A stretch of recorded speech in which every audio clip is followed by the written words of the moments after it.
રહ્યા છો મંતવ્ય ન્યૂઝ અને ગુજરાત એટ 10 સાથે હું છું અંકિતા। નજર કરીએ મહત્વપૂર્ણ સમાચારો પર। ગુજરાત સહિત દેશના અન્ય રાજ્યોમાં ખાલી પડી રહેલ રાજ્યસભાની બેઠકો માટે ચૂંટણી જાહેર થયા બાદ આજે ભાજપે ઉમેદવારોની જાહેરાત કરી છે। રાજ્યની 4 બેઠકો માટે રાજુભાઈ શુક્લા, મુકેશભાઈ રાઠવા, માનસી પરમાર, જીતેન્દ્ર મેઘજીભાઈ કણઝારિયાના નામની જાહેરાત કરવામાં આવી છે। રાજ્યસભાના સાંસદ પદેથી નિવૃત્ત થતા ભાજપના 3 જૂના જોગીઓનું પત્તું કપાઈ ગયું છે। ભાજપે આ વખતે રાજ્યસભામાં પણ નો રિપીટ થિયરી અપનાવી છે। માનસી પરમાર હાલમાં ગુજરાત પ્રદેશ ભાજપ બક્ષી પંચ મોરચાના અધ્યક્ષ તરીકેની જવાબદારી સંભાળી રહ્યા છે, તો રાજુ શુક્લા અમદાવાદ અને ગુજરાત ભાજપમાં વોર્ડ મહામંત્રી તરીકેની ભૂમિકામાં છે। મુકેશ રાઠવા છોટાઉદેપુર જિલ્લા ક્વાંટના રહેવાસી છે, તો ભાજપ મહામંત્રી ભાજપ યુવા મોરચાના પ્રદેશ ઉપાધ્યક્ષ રહી ચૂક્યા છે। જીતેન્દ્ર કણઝારિયા દેવભૂમિ દ્વારકા જિલ્લામાં ભાજપના અગ્રણી નેતા અને કાર્યકર છે। જિલ્લા પંચાયતના પૂર્વ કારોબારી સમિતિના ચેરમેન ખંભાળિયાના પૂર્વ ધારાસભ્ય મેઘજીભાઈ કણઝારિયાના પુત્ર છે। 2021માં કોરોનાના કારણે પિતા મેઘજીભાઈ કણઝારિયાનું નિધન થયું હતું।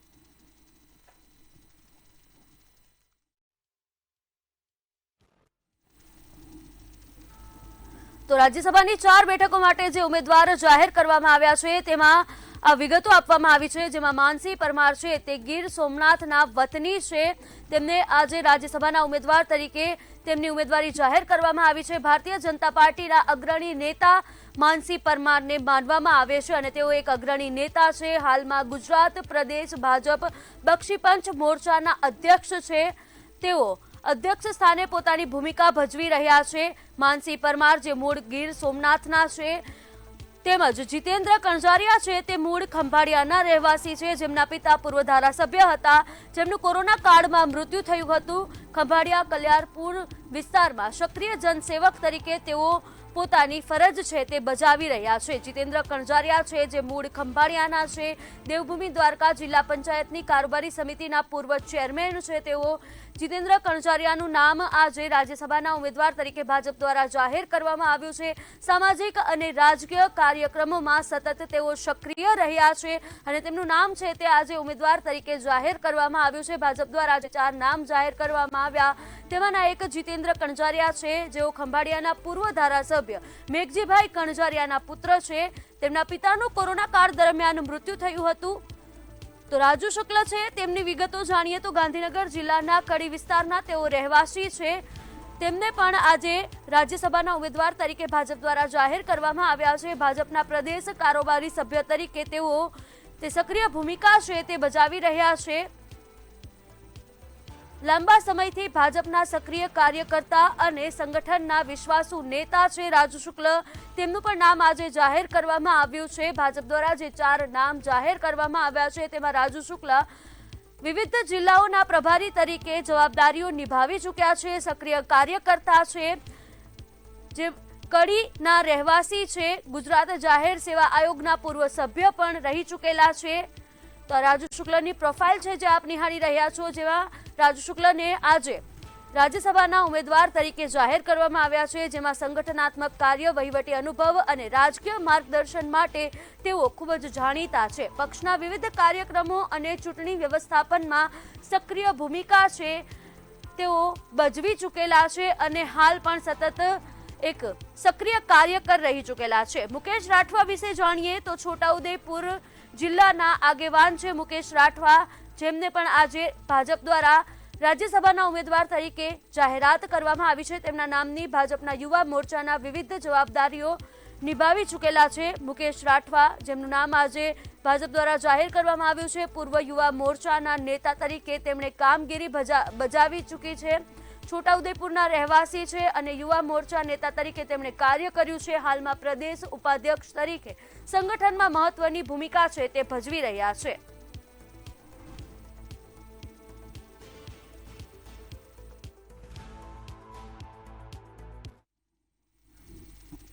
આગળ ધોલેરાથી મહત્વના સમાચાર સામે આવી રહ્યા છે, જ્યાં ઇન્ટરનેશનલ એરપોર્ટ પર પ્લેન લેન્ડિંગનું સફળ ટેસ્ટિંગ કરવામાં આવ્યું છે। તો ધોલેરાથી આ સમાચાર છે, જ્યાં ઇન્ટરનેશનલ એરપોર્ટ પર પ્લેન લેન્ડિંગનું સફળ ટેસ્ટિંગ કરવામાં આવ્યું છે, જેમાં ના VTCNS પ્લેનનું ધોલેરા એરપોર્ટ પર સફળ લેન્ડિંગ થયું છે। ધોલેરા એરપોર્ટ રનવે પર ટેસ્ટિંગ પૂર્ણ થયું છે। પ્લેનનું સફળ લેન્ડિંગ થયું છે। વોટર કેનનથી પ્લેનનું ભવ્ય સ્વાગત છે તે કરવામાં આવ્યું હતું। ધોલેરામાં ટેસ્ટિંગ સફળ થયું છે। પોલીસ બંદોબસ્ત વચ્ચે ધોલેરા એરપોર્ટ પર સફળ લેન્ડિંગ છે તે ટ્રાયલ કરવામાં આવ્યું હતું, જે સફળ થયું છે।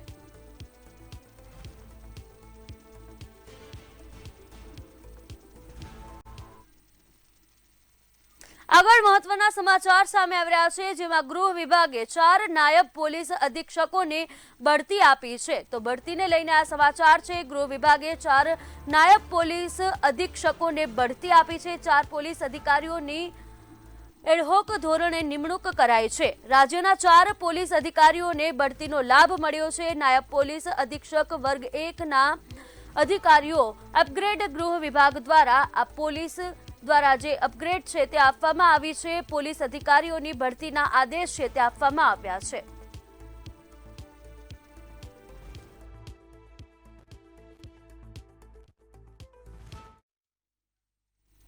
આગળ રાજકોટથી સમાચાર સામે આવી રહ્યા છે, જ્યાં રાજકોટના જસદણમાં દેશી પિસ્તોલ સાથે યુવકની ધરપકડ કરવામાં આવી છે। રાજકોટથી સમાચાર, જ્યાં જસદણમાં દેશી પિસ્તોલ સાથે યુવકની ધરપકડ કરવામાં આવી છે।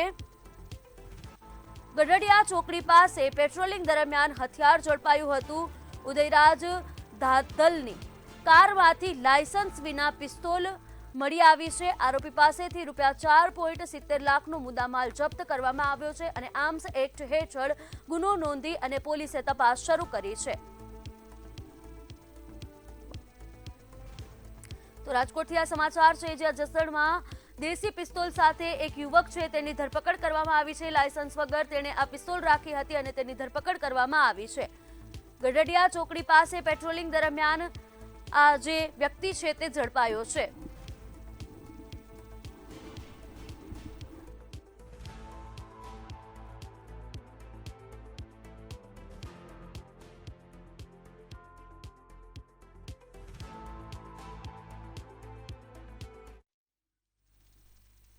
આગળ નવસારીથી સમાચાર સામે આવી રહ્યા છે, જ્યાં મેયરના ઘરે સ્માર્ટ મીટર લગાવી જાગૃતિ અભિયાન શરૂ કરવામાં આવ્યું છે। સ્માર્ટ મીટર માટે નવસારી મેયરની અપીલ છે તે કરવામાં આવી છે। લોકો અને કોર્પોરેટરોને જોડાવા અનુરોધ કરાયો છે।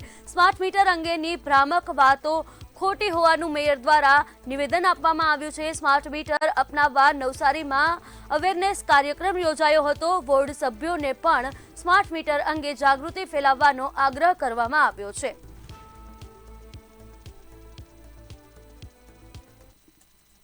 આજ રોજ મારે ઘરે જીવીના એન્જિનિયર શ્રી મિસ્ત્રી સાહેબ મને એમણે રિક્વેસ્ટ કરી હતી કે આપ મેયર છો અને આપના ઘરેથી જે જો સ્માર્ટ મીટર લગાવવામાં આવે તો લોકોને એક સંદેશો જાય।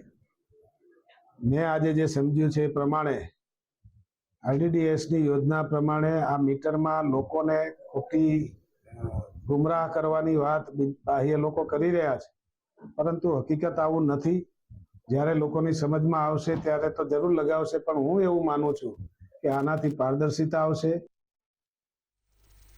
રાજ્ય સરકારના મહેસૂલ વિભાગ દ્વારા DILRની કામગીરી જિલ્લા કક્ષાએથી તાલુકા કક્ષાએ લાવવાના નિર્ણયને પ્રદેશ ભાજપના મુખ્ય પ્રવક્તા ડોક્ટર અનિલ પટેલે આવકારદાયક ગણાવી છે। તેમના જણાવ્યા મુજબ આ નિર્ણયથી પારદર્શિતા વધશે, ખેડૂતોને જરૂરી સર્ટિફિકેટ ઝડપથી મળશે અને હાલની 33 કચેરીઓના બદલે 327 કચેરીઓ મારફતે સેવાઓ ઉપલબ્ધ થશે। ઉપરાંત નકશા, ટિપ્પણ અને જાસ્તી પત્રક જેવી સેવાઓ પણ ઓનલાઈન ઉપલબ્ધ કરવાની વ્યવસ્થા કરવામાં આવશે।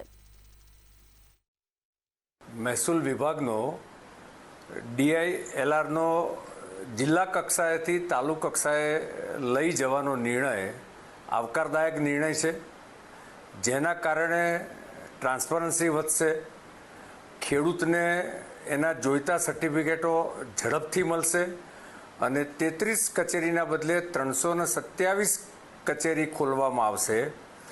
તેથી જે સમય મર્યાદા ખૂબ ખેંચાતી હતી એના બદલે ઝડપથી મળશે।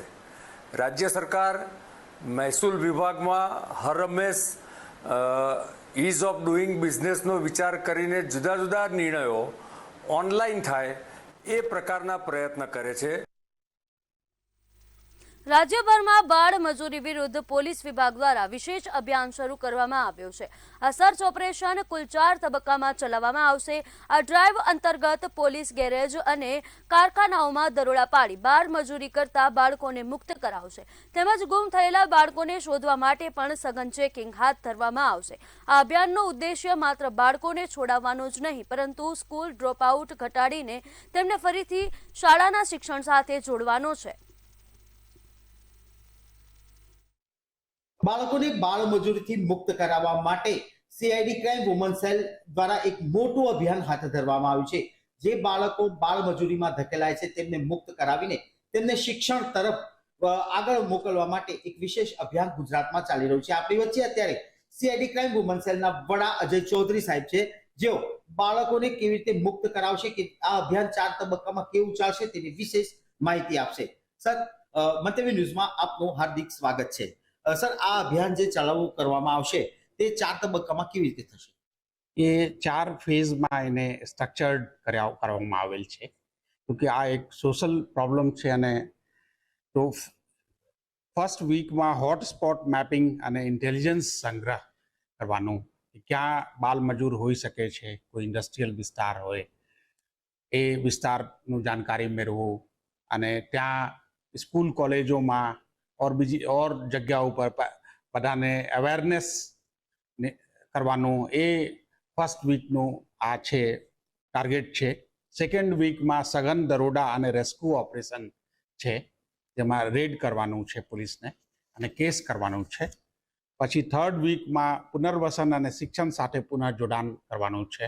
અને ફોર્થ વીકમાં એ રીતે તો એ 1 મહિનાનું, અને 12 તારીખના રોજ international anti child labour day છે, એટલે બાળકો શિક્ષાથી વંચિત ના રહે અને ચાઇલ્ડ લેબર તરીકે કામ ના કરે એના માટે police focused operation childhood freedom, આ એક માનનીય ડીજીપી સાહેબ તરફથી સૂચનાથી આ એક ડ્રાઈવ ચાલી રહ્યું છે.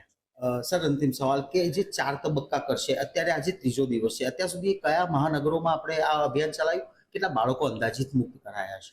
હાલ તો એ અવેરનેસ કેમ્પેન ચાલી રહ્યું છે અને પોલીસ ઇન્ટેલિજન્સ એકઠા કરી રહ્યું છે કે ક્યાં બાલ મજૂરી હોઈ શકે, કોણ ઇન્ડસ્ટ્રીયલ વિસ્તારમાં, એ ગુપ્ત માહિતી, હ્યુમન ઇન્ટેલિજન્સ ઓર બીજા ટેકનોલોજીથી આ માહિતી એકઠી કરી રહી છે પોલીસ.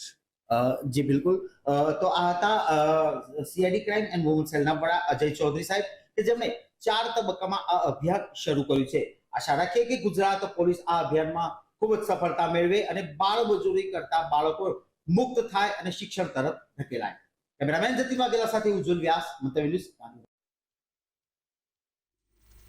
રાજકોટ સહિત રાજ્યભરમાં ચાલી રહેલા ઓપરેશન ડેટા હન્ટ હેઠળ ગેરકાયદેસર રીતે વસવાટ કરતા વિદેશી નાગરિકો સામે પોલીસનું સઘન ચેકિંગ ચાલુ છે. રાજકોટ શહેર અને ગ્રામ્ય વિસ્તારમાંથી કુલ 9 બાંગ્લાદેશી મહિલાઓ ઝડપાઈ છે.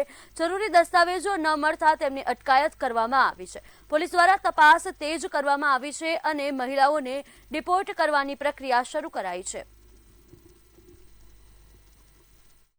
140 જેટલા શંકાસ્પદ લોકોને ચેક કરવામાં આવ્યા અને આપણા રાજકોટ ગ્રામ્ય જિલ્લામાં 15થી વધારે ટીમોની સંરચના કરવામાં આવી, જે અલગ અલગ જગ્યા પર શંકાસ્પદ લોકોની આઈડી, આનો મૂવમેન્ટ, આના ડિજિટલ ડાટા બધું ચેક કર્યો હતો. તો રાજકોટ ગ્રામ્ય જિલ્લામાં 4 બાંગ્લાદેશી નાગરિક હાલ ડિટેન કરવામાં આવ્યા છે અને આગળની પૂછપરછની કાર્યવાહી ચાલુ છે.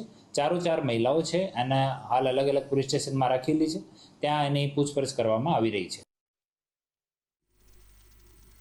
વડોદરાના પંડ્યા બ્રિજમાં લાખોના ખર્ચે પેચવર્કનું કામ કરાયું હોવા છતાં લોખંડના દાદરા અત્યંત બિસ્માર હાલતમાં છે. સ્ટ્રીટ લાઇટ અને સીસીટીવી કેમેરા ન હોવાથી રાહદારીઓ માટે જોખમ વધ્યું છે. પાલિકા અને રેલવે વચ્ચે હદની તકરારના આક્ષેપ વચ્ચે લોકોને હાલાકીનો સામનો કરવો પડી રહ્યો છે. તાત્કાલિક ધોરણે સમારકામ કરી સુરક્ષા વ્યવસ્થા વધારવામાં આવે તેવી લોકો માંગ કરી રહ્યા છે. અંધારો આ લાઇટ ની કમી હોય છે ને લોકો આ વસતા હોય છે, આમના માટે બી કઈક કરવું જોઈએ. એટલે દાદરા સારા કરવા જોઈએ. હા, દાદરા સારા. હા, છે હવે તો એટલો નહીં પણ આ નીચે કારણે પડી જવા વાગવાનું હા એવું ભય રહે છે. આ તો ખૂબ ખરાબ વ્યવસ્થા છે. આપને વડોદરા જિલ્લાના અધિકારીઓને વિનંતી કરું છું કે આ કરાવવું જોઈએ એમને. મહિલાઓ જો અહીંયા રાત્રે અંધારું હોય છે, ભયનું વાતાવરણ થાય છે. હા, તો શું કહેશો કે લાઇટ અને સીસીટીવી હોવો જોઈએ? હા, લાઇટ, સીસીટીવી અને આ દાદર પણ તૂટી ગયો છે, તે કરાવવું જોઈએ. अच्छा, तो ये रिपेयर होना चाहिए आप मानते हैं? हाँ, रिपेयर होना चाहिए. तो यहाँ पे स्ट्रीट लाइट वगैरह है क्या? अगर रात के समय अगर कोई आता है तो कितनी तकलीफ होती स्ट्रीट लाइट तो नहीं है, रात के तुम तकलीफ तो होती है? तो क्या कहेंगे, क्या अनुरोध करेंगे कि जल्द से जल्द है, जल्दी से ठीक हो जाए. રાહદારી જે છે એમને ઉતરવાના ટાઈમમાં જે આખા દાદરા જે ખોવાઈ ગયા છે, તો એ રાત્રે અંધારામાં ક્યારેક સ્ટેપમાં કેટલા લોકો તો પડ્યા બી છે અને આમનો કોઈ હજુ સુધી કોઈ નિરાકરણ, કોણ આનું માલિક કોણ છે, કોર્પોરેશન છે કે રેલવે છે, જે બી હોય તો એને રિપેરિંગ કરે તો કોઈ આવતા જતા નાગરિકોને કોઈ તકલીફ ના પડે. કે આ જે પ્રમાણે આ જે સ્પોટ છે એ સ્પોટની અંદર રેલવે અને કોર્પોરેશન બે જણના ઝઘડાની અંદર લોકો પીસાઈ રહ્યા.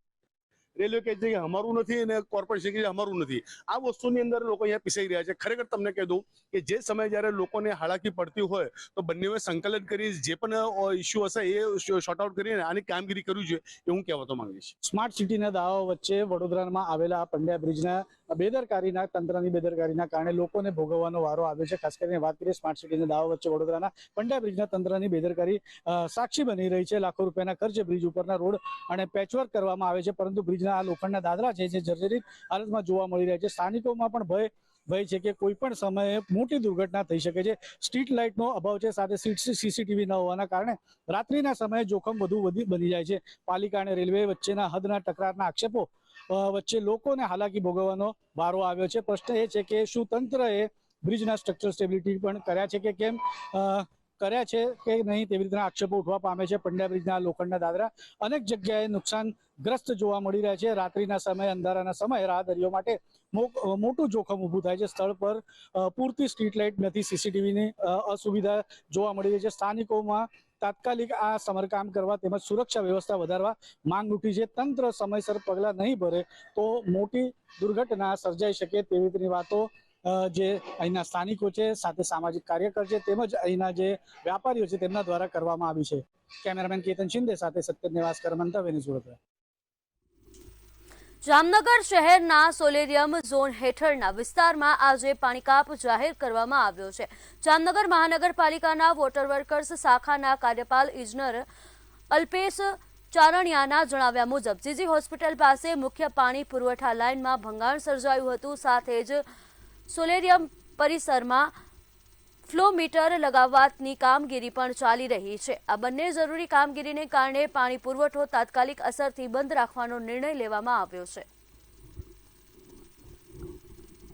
સોલેરિયમ ઝોનમાં મુખ્ય પાણીની પાઇપલાઇનનું ભંગાણ તથા સોલેરિયમ ઝોન ખાતે પ્રીમાઇસીસની અંદર ફ્લો મીટરના કામગીરી કરવાની હોય જે અન્વયે આજરોજ ગુરુવારે સોલેરિયમ ઝોન હેઠળના ગાંધીનગર,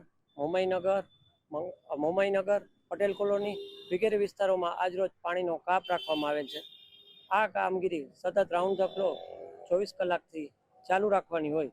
રાત સુધીમાં તમામ કામગીરી પૂર્ણ કરવામાં આવશે અને આવતીકાલે રાબેતા મુજબ આજે જે પાણી વિતરણ નથી થઈ શક્યું તે આવતીકાલે રાબેતા મુજબ પાણી વિતરણ શરૂ કરવામાં આવશે.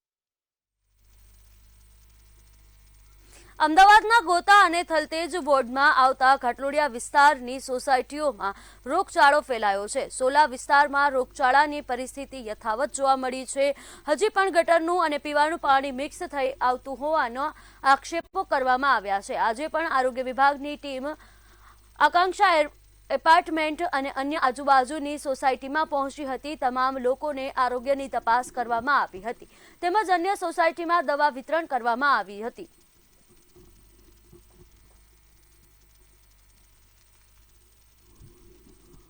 પરિસ્થિતિ નિર્માણ થઈ એના પછી ડૉક્ટરની ટીમ 24 કલાક અહીંયા સોસાયટીમાં પણ હાજર છે. પાણીના સેમ્પલ લેવામાં આવે છે કે કેમ? આ સવારે 6:30 વાગે પાણીના સેમ્પલ પણ લઈ જવામાં આવ્યા છે. અત્યારે હાલ શું કરવામાં આવ્યું છે સોસાયટીમાં પાણીના ટાંકા? અત્યારે પાણીના ટાંકીઓ ફરીથી એમસી દ્વારા ફરીથી વોશ કરવામાં આવે છે અને કેમિકલ સાથે પણ ફરીથી સાફ કરવામાં આવે છે. હજુ પણ કેટલા લોકો બીમાર સુધારો થયો છે આજથી, પણ તેમ છતાં ધીમે ધીમે થોડી કસરો જે પાણીને કારણે રહી છે એ થોડીક છે. અમદાવાદની આકાંક્ષા સોસાયટીમાં દૂષિત પાણીના લીધે લોકોમાં ઝાડા ઉલટી અને પેટમાં ચૂકાવાના ઘણા બધા કેસ આવ્યા હતા. એમાંથી ઘણા લોકોને 5 થી 6 જણા લોકોને સોલા સિવિલમાં એડમિટ બી કરવામાં આવ્યા હતા, જેની કન્ડિશન અમે હાલ મોનિટરિંગ કરી રહ્યા છે અને એમની હાલત ઘણી સારી છે. આજે અમે ફોલોઅપમાં રહેતા છીએ. મોસ્ટ ઓફ પબ્લિક અત્યારે આ ફોલોઅપમાં આવે છે અને લોકોની તબિયતમાં બી ઘણો સુધાર જોવા મળેલો છે. એમાંથી આજે એક જ નવો કેસ આવ્યો છે, જેને બી માઇલ્ડ ડાયરિયા છે, બાકી કોઈ તકલીફ નથી. અમદાવાદ જિલ્લાના કેરાલા ગ્રામ પંચાયતના સરપંચ રંજનબેન સામે પંચાયતના સભ્યો દ્વારા ગંભીર આક્ષેપો કરવામાં આવ્યા છે. સભ્યોનો આરોપ છે કે સરપંચ દ્વારા ગ્રામ પંચાયતની જમીન પર ગેરકાયદે દબાણ કરવામાં આવ્યું છે. ઉપરાંત દેશી દારૂના વેચાણ સંબંધિત ફરિયાદ પણ નોંધાઈ હોવાનું જણાવવામાં આવ્યું છે. આ મામલે પંચાયતના સભ્યોએ જિલ્લા વિકાસ અધિકારીને લેખિત રજૂઆત કરી કાર્યવાહી કરવાની માંગ કરી છે. જોકે હજુ સુધી યોગ્ય કાર્યવાહી ન થતા એક સભ્ય દ્વારા આત્મવિલોપનની ચીમકી ઉચ્ચારવામાં આવતા મામલો વધુ ચર્ચામાં આવ્યો છે. રજૂઆતમાં બેન સરપંચ દ્વારા ગેરકાયદેસર દબાણ કરવાયું છે, જેની અરજી મેં 16/2/2026ના રોજ કરેલી હતી, પણ આજ દિન સુધી કોઈ કાર્યવાહી કરવામાં આવી નથી. ટીડીઓ સાહેબ દ્વારા દબાણ કરેલ છે એવો રિપોર્ટ ડીડીઓ સાહેબને મોકલી દેવામાં આવે છે, તો પણ ડીડીઓ સાહેબ દ્વારા કોઈ કાર્યવાહી કરવામાં આવેલ નહીં. જો હવે એક સપ્તાહનો અમે સમય માગ્યો છે, બીજી અરજી આપી છે. જો કાર્યવાહી નહીં કરવામાં આવે તો હું આત્મવિલોપનની ચીમકી આપી છે. જો કાર્યવાહી નહીં તો અમે જિલ્લા પંચાયત ઉપર આત્મવિલોપન કરશું. અમદાવાદ ખાતે સોલા સિવિલમાં રોગચાળામાં વધારો નોંધાયો છે. ઝાડા ઉલટી ડાયરિયાના કેસોમાં વધારો થયો છે. સોલા સિવિલમાં 11,561 દર્દીની ઓપીડી નોંધાઈ છે. આ સાથે જ 1,130 દર્દી દાખલ કરવામાં આવ્યા છે. આ સાથે જ ટાઇફોઇડના 6 કેસ, ઝાડા ઉલટીના 13, ડાયરિયાના 13 દર્દીઓ નોંધાયા હતા. મેયર હિતેશ વારોટે સોલા સિવિલની મુલાકાત લીધી હતી અને દાખલ દર્દીઓના હાલચાલ પૂછ્યા હતા, તેમજ સોલા તંત્રના અધિકારીઓને સારવાર અંગે સૂચનાઓ આપી હતી. GMRS medical college civil hospital સોલાની વાત કરું તો આંકડાની દ્રષ્ટિએ ગયા અઠવાડિયામાં અમારી હોસ્પિટલમાં લગભગ 11,561 દર્દીઓ ઓપીડીમાં નોંધાયા, તો તે જ રીતે લગભગ 1,130 દર્દીઓ ગત અઠવાડિયામાં દાખલ દર્દી તરીકે નોંધાયા. અને જુદા જુદા ડિઝીઝની હું વાત કરું તો ડેન્ગ્યુ, મેલેરિયા, ચિકનગુનિયા, ડાયરિયા, ટાઇફોઇડમાં તો ડેન્ગ્યુમાં લગભગ 127 દર્દીના લોહીના નમૂના ગયા અઠવાડિયામાં અમારી હોસ્પિટલમાં લેવામાં આવ્યા, તેમાંથી 6 દર્દીના લોહીના નમૂના ડેન્ગ્યુના રિપોર્ટ પોઝિટિવ હતા, તથા મેલેરિયાના 549 દર્દીના લોહીના નમૂના તપાસ માટે લેવામાં આવેલા. કરમસદ આણંદ મહાનગરપાલિકા દ્વારા શહેરના વિકાસને વેગ આપતા 2 મહત્વના વિકાસ કામોનું ખાતમુહૂર્ત કરવામાં આવ્યું હતું. મુખ્યમંત્રી શહેરી સડક યોજના હેઠળ અંદાજે 2 કરોડ રૂપિયાના ખર્ચે સીસી રોડ, આરસીસી રોડ અને પેવર બ્લોકના કામોની શરૂઆત મેયર દીપિકા પટેલના હસ્તે કરવામાં આવી હતી.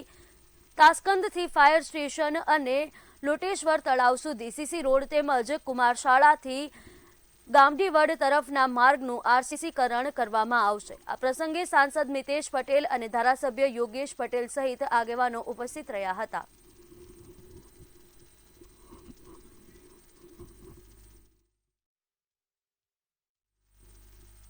ગુજરાત એટ 10માં હાલ બસ આટલું. વધુ અપડેટ માટે જોતા રહો મંતવ્ય ન્યૂઝ. નમસ્કાર.